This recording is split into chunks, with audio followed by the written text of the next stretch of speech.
শরীয়তপুরের জাজিরায় পদ্মা নদীর তীর রক্ষাবাদের কাজ ঘিরে উত্তেজনা। স্থানীয় বিএনপি নেতার বিরুদ্ধে কাজ বন্ধ করা, হুমকি ও প্রকৌশলীকে মারধরের অভিযোগ উঠেছে। কল্যাণ মোল্লার কান্দি এলাকায় ব্লক তৈরির একটি সাইটে হঠাৎ করে কয়েকজন লোক প্রবেশ করে কাজ বন্ধ করে দেয় বলে অভিযোগ পাওয়া গেছে। এটা কতটা ক্ষতিগ্রস্ত এই জমিগুলো ফসলি করতে, তাদের কত, তারপরেও তো তারা আমাদেরকে দিয়েছে। সাইটে থাকা শ্রমিক ও সংশ্লিষ্টদের দাবি, তাদের বলা হয় এ এলাকায় কাজ করতে হলে শুধু স্থানীয় বিএনপি নেতাদের লোক দিয়েই কাজ করতে হবে, বাইরের কেউ কাজ করতে পারবে না। এইখানে যত কাজ হয় আমার বিএনপি নেতা বন্ধুরা কাজ করব।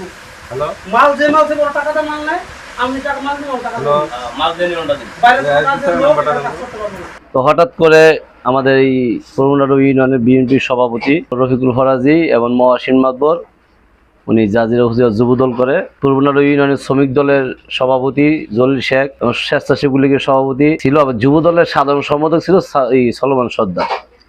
এদের সাথে আর কয়েকজন, মোট 15 জন হঠাৎ করে আমাদের এই অফিসে ঢুকছে। ঢোকার পরেও আমি বললাম, ইঞ্জিনিয়ার বললো যে আপনি বসেন। উনি বসলো, বসার পরেই সাথে সাথে উনি বললো এখানে বিএনপির লোক ছাড়া কোনো লোক কাজ করতে পারবে না। উনি রফিক ফরাজি বিএনপির সভাপতি, উনি বললো পাশাপাশি মহাসিন মাতবর উনি যুবদল করেন, উনি সাথে সাথে বললো বিএনপি ব্যতীত অন্য কেউ কাজ হবে না, আর বিএনপি যদি কাজ না করে তা কাজ বন্ধ।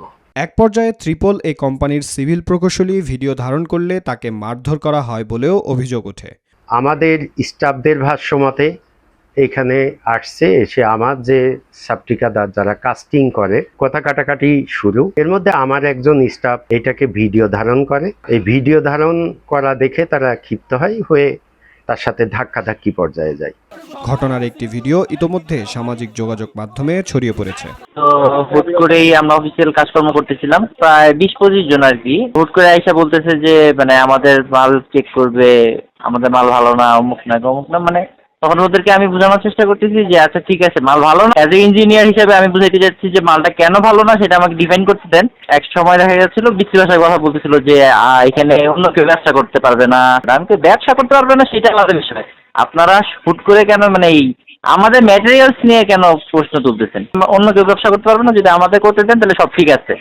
এমন সময় এইসব জিনিসগুলো হচ্ছে আমি ভিডিও করতেছিলাম, সময় বলে এই তুই ভিডিও করছ কেন? ভিডিও করার সাথে সাথে মানে বলার সাথে সাথে মনে করেন যে আমার গায়ে হাত দেয়। নাম এখন মনে আছে রফিক ফরাজি, আরো ওদের সাঙ্গপাঙ্গ যারা ছিল তারা হচ্ছে সবাই মিলে আমার গায়ে হাত দিচ্ছে।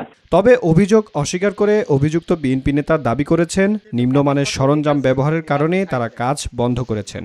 গতকালকে ব্লক সাইটে নিম্নমানের পাথর, চিকন বালি দিয়ে ওরা কাজ করতেছে, কাদা বালি দিয়ে। কয়েকটা বার রিপোর্ট আইছে, পরে আমি কাজ করে কিনা এটা জানার জন্য কালকে গেছি, যে দেখি এই অবস্থা, কাজ বন্ধ করে দিছি যে আপনারা এই বালু দিয়া, এই পাথর দিয়া আপনারা কাজ করতে পারবেন না। মানুষের ঘর বাড়ি সব ভেঙে যেতেছে, হাজার হাজার কোটি টাকার কাজ। আর আপনারা যদি এইভাবে আবল তাবল কাজ করে চলে যান তো আমাদের নিরাপত্তার কিছু রইল না।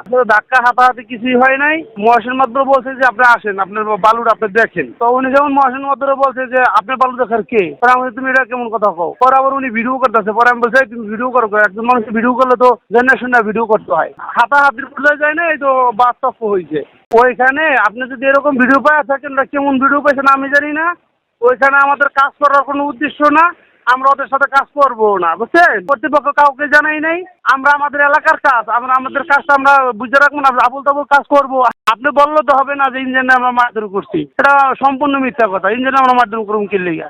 এদিকে পানি উন্নয়ন বোর্ড জানিয়েছে প্রকল্পের কাজ নির্ধারিত মান অনুযায়ী হচ্ছে কিনা তা নিয়মিত তদারকি করা হচ্ছে। প্রকৌশলীকে মারধরের বিষয়টি তিনি অবগত নন। মারধরের বিষয়ে আমি অবগত না, কারণ এটা আমাকে জানানো হয় নাই। যদি এরকম কোনো ঘটনা ঘটে থাকে, ঠিকাদারের কাউকে যদি কেউ মারধর করে থাকে, তাই আমাদেরকে জানাবে, আর থানায় অভিযোগ দায়ের করবে। সেক্ষেত্রে হয়তো যেটা ফৌজদারি অপরাধ হিসাবে আইন শৃঙ্খলা বাহিনী প্রয়োজনীয় ব্যবস্থা নেই। হঠাৎ করে আমাদের অগোচরে কোনো জায়গায় কোনো মেটেরিয়াল খারাপ, যদি কিছু ব্লক বানানো হয়েও থাকে তাতেও কোনো সমস্যা নাই। ওই ব্লকগুলি পরবর্তীতে যেহেতু খারাপ ম্যাটেরিয়াল দিয়ে বানানো ব্লক, ওই ব্লকগুলি আমাদের যখন টাস্ক ফোর্স টেস্ট করবে, টেস্ট এগুলি আইডেন্টিফাই করা হলে যদি ধরা পড়ে যে এবং সেক্ষেত্রে ব্লকগুলো ফেল করলে আমরা তখন এই ব্লকগুলো বাতিল করে দেবো। সুতরাং আমাদের কোয়ালিটি কন্ট্রোলের মানে কয়েকটা পর্যায়ে আছে, সুতরাং এক্ষেত্রে তেমন কোনো সমস্যার সুযোগ নেই। আর এলাকাবাসী কাজ বন্ধ করার এখতিয়ার নাই, এটা আসলে আমাদেরকে ঠিকাদার জানায়, মানে তারা কাজ বন্ধ করছে বললে হয়তো সেক্ষেত্রে আমরা এই ব্যাপারে আমরা আইন শৃঙ্খলা বাহিনীকে জানাতাম। এই ঘটনায় এলাকায় চাঞ্চল্যের সৃষ্টি হয়েছে এবং প্রয়োজনীয় আইনগত ব্যবস্থা নেওয়ার কথাও জানিয়েছেন সংশ্লিষ্ট কর্তৃপক্ষ।